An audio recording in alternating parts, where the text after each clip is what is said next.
Well, this tale comes to you from the people of the sands, the anonymous geniuses who collected the volumes which we know as the Arabian Nights. Now, this is one small strand from a tapestry of tales. This one is called The Envier and the Envied Man. Let's begin. Once upon a time, there was a good man. There was a what? Good man. Yeah, once upon a time, there was a good man. And next door to him, he shared, well, a wall with a neighbor. Everyone in the village loved the good man for all of his good works, but not his neighbor. Yeah, you're right. I don't love him. I think he's a creep. Goody, goody, goody, goody, goody, goody. I'm tired of him. I try to do things to make his life a little more miserable. I put rocks in his shoe, and guess what? I fall down and skin my nose. I get up on the roof to put holes in his roof so the rain will come in. Guess what? I fall off and break my arm. I hate him. He's such a good guy. So good, so good. Yeah, I hate him. Finally, word of the neighbor reached that ear of the good man. The good man said, why, he is in a hell of his own creation. I would rather move and start my life in some other place than to confront him. And so the good man did. He moved and he set up his life in another place. He built a mosque, a holy place where he could pray. And night and day he did pray. Illallah, illallah, illallah, illallah, illallah, illallah, illallah. And the good wandering dervishes, the mendicants, the holy men who wandered the landscape, they heard of his goodness and they began to chant with him. Well,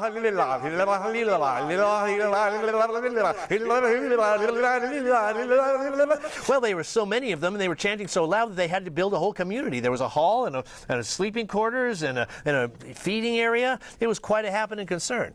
They were all working very well together and having a wonderful time. And the good man was in the center of it all. Well, one day, guess who came to visit? Ah, it is my old neighbor. Nice to see you, too. What brings you here? Well, I have some delicate news that I'd like to relate to you in private. Private? Well, anything you have to say to me, you can say to everyone here.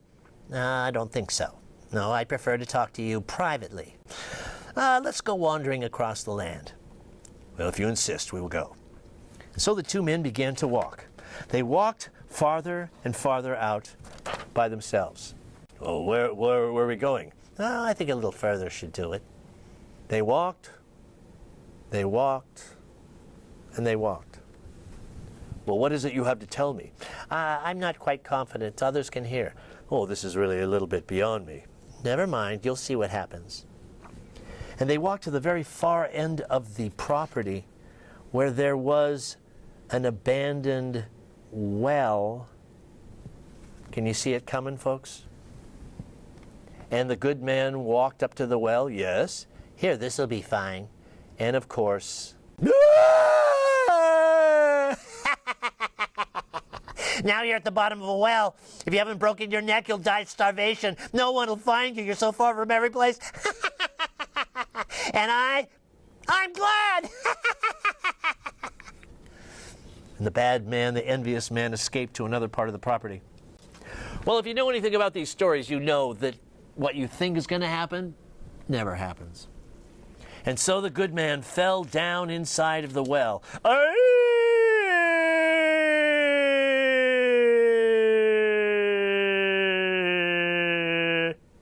But 1,000 little hands from the darkness caught him and cushioned him and set him down on the rocks at the bottom of the well. As his eyes grew more accustomed to the darkness, he could see little lights floating and hear little voices. Hey, I think this is the good man that chants all the time. Yeah, we really like him. He's a great guy. Yeah. We like him a lot. He's a good guy. Yeah, he's a really good guy. Wonder why I was down here. Oh, I'm afraid this is not good. What do you mean? What do you mean this is no good? Well, it's no good because tomorrow the good king has heard of the good man, and he's bringing his crazy daughter to be healed. Well, how can he heal the crazy daughter? If the good man only knew, if he took 7 white hairs off of the white tip of the tail of the black cat, and burned them in front of the lady, then she would be set free. Well, why is she crazy? What's wrong with her? Oh, she is under the spell of a jinn like us, one of those magic people, and he is in love with her, and he has possessed her soul. If the good man only knew what to do. He should know now. We just told him. Yeah, but he's down here. Well, what do we do? I know. What? Let's take off his head. No, he'll die. Let's take off his arm. No, he'll die. Let's just put him on the top. Yeah, let's put him on the top. Let's put him on the top. Let's put him at the top. Let's put him at the top. And so the good man came floating up out of the hole of the well. And his friends who were looking for him saw him floating on the air. And they said, "He is a very good man. He is a holy man." He said, "Yeah, thanks you guys, but I've got something to do." He ran to the house and he found the black cat with the white tip of his tail. He reached in and pulled off 7 white hairs off of the white tip of the black tail. He waited, and in the morning the king came. Oh, I've heard you're a very good man. I am, and I have been given by Allah the means to set your daughter free of her madness. Well, I'm glad to hear that, because I brought her. She's been kept in a cage for years. I'm telling you, that lady is Flip City crazy. Low out of it. I have the means to set her free. Just let her out of her cage. I'm telling you, she's Flip City. She's wacko. Don't be afraid. Trust in Allah. I do, but I'm telling you, she's nuts. Stand back. Here she comes. Flip City, baby. He opened the cage, and out came the princess.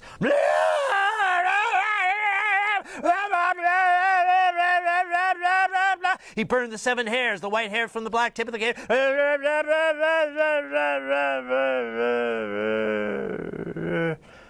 Oh, man, have I got a headache. Who are you? I am a very good man. Oh, I'm glad to hear that. We'll see. Oh, you have set her free. And he asked his subjects, "What should we do with this good man who has appeared before us and set my daughter free?" And they, of course, said, "He should join your court as your advisor." What did they say? He should join the court and be an advisor. Yes, he should join the court and be an advisor. And so it was. He became the advisor to the king and married the daughter. But after a time, well, the king died. And the people said, "The good man should be made our next king." What did they say? The good man should be made the next king. Well, and so he was. And that's when the next part of the story begins. For you see, one day when he was holding court, and he did that periodically so that people could come and talk about what was going on, an old, worn man bowed down before him. "My lord, I have lived a very hard life. I am desperate from want. I beg you, can you share some of your abundance with this poor servant?" And the king said, "Look into my eyes." And the man, who was, of course, the envious neighbor, looked up.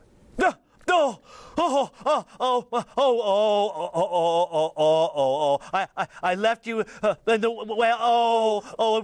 Please forgive me. I didn't know. I really. Oh God, forgive me, please.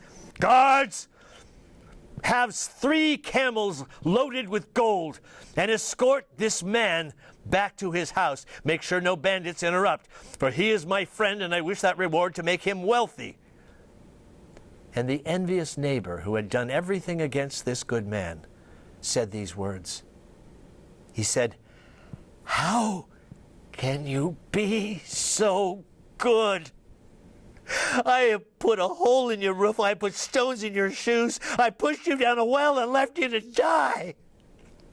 And when you see me again, you reward me? How can it be so? How can you be so good?" And the good man said these words that have been passed down now over 2,000 years, from tongue to ear to teller. And now I will tell these words to you.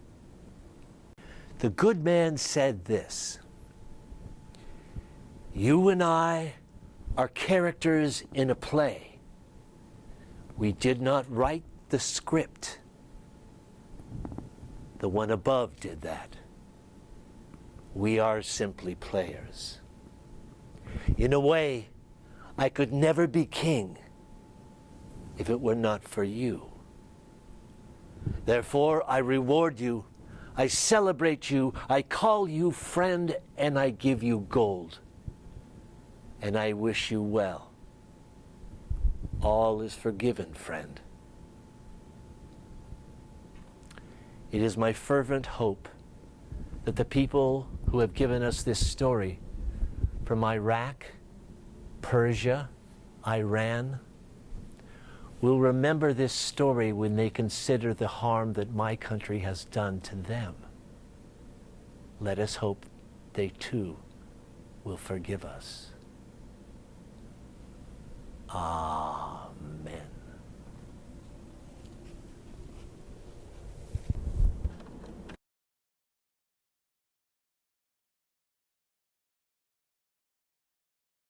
Hey!